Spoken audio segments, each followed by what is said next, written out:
τραπέρα από κούνια από μωρό. Άκουγα τον κάθε πικραμένο, αλλά και κάθε shit καλό.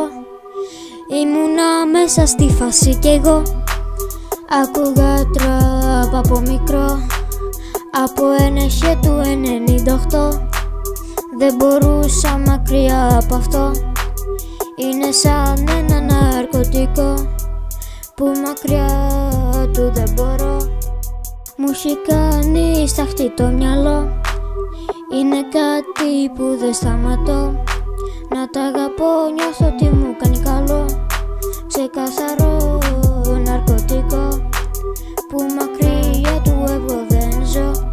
Βγάζω κινητό, ακούω ραπ, αλλά η αγάπη μου δεν φεύγει για την τραπ. Μες στο κλαμπ μπαίνω, κάνω μαγικά. Ξαφνικά δυνατά αλλάζουνε τα τραγουδιά, γίνονται καλά. Το μαγαζί φωτιά, καταλαβαίνουνε ποια είναι τα καλά. Κομματιά μπροσκινά το DJ, ντρέπεται αντίολε. Μετά σκέφτεται ότι ήταν fake. Παγω δούλευα στην πλακέτα, βάζω τραπ, δεν υπάρχουν φρένα. Φωνάζω αυτό είναι τραπ, είναι νούμερο 1. Όλοι λένε αυτό είναι πένα.